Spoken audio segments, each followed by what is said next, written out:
just like that. So cut the apple pin just like this in the bowl. Okay, so we're done chopping the apples. Now we can whisk the 1/4 teaspoon salt, 1 tablespoon apple spice,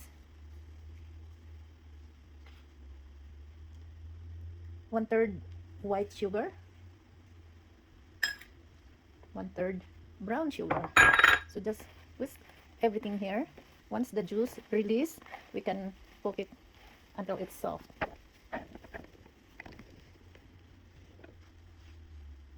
So now let's mix together the cornstarch, lemon peel, lemon juice, vanilla extract, and water. Need 2 tablespoons of this cornstarch. 1,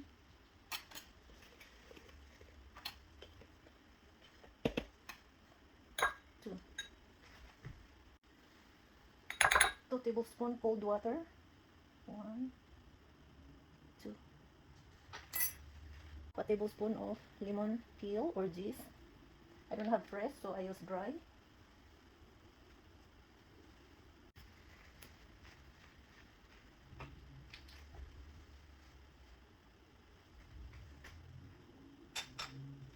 One teaspoon lemon juice.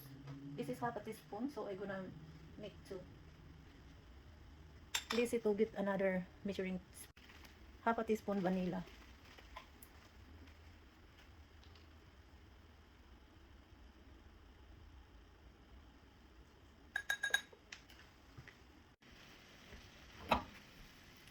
So here we put some butter, about a tablespoon, guys. Now it's melted, ready to put the apple. Just like this. You see the juice?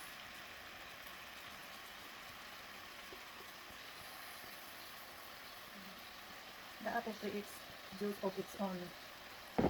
Put it on very low fire.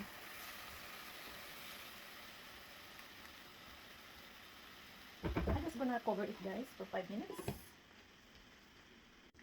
Now we can add our cornstarch mixture. Just stir it good.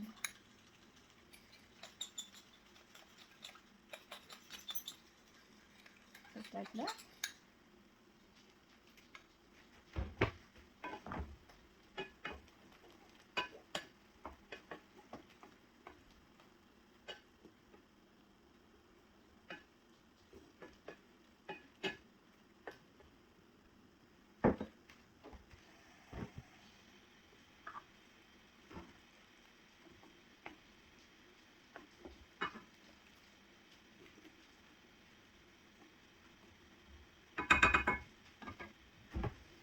Done.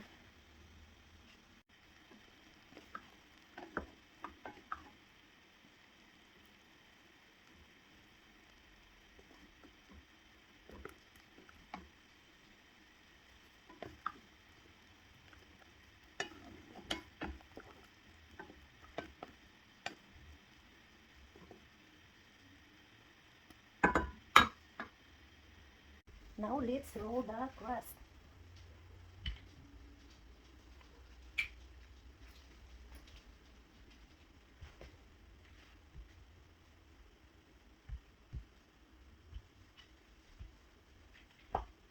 It's okay if it's not perfect on the side, guys. We're gonna trim it once we put it in the pie pan anyway.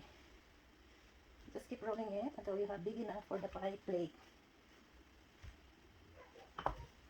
Here's my pie plate.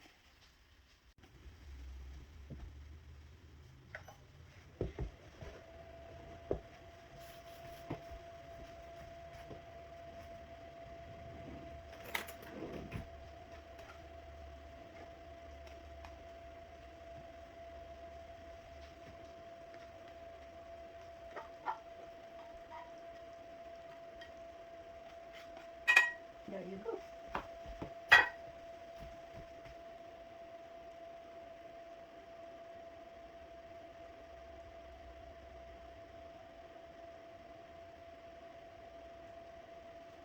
Perfect.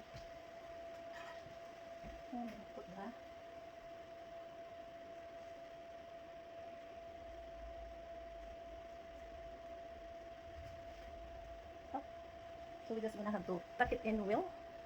Brush with egg yolk. Just like that.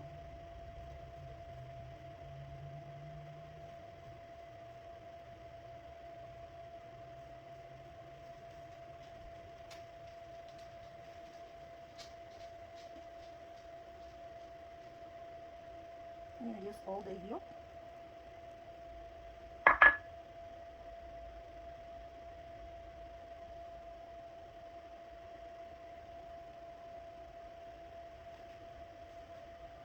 Just like that. Nice. Sprinkle with cinnamon. Not too much.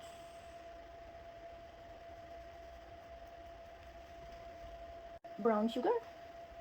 Not too much. For flavor.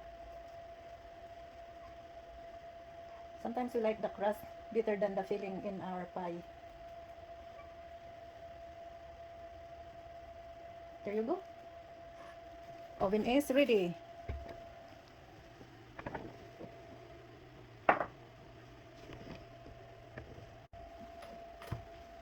See you in an hour.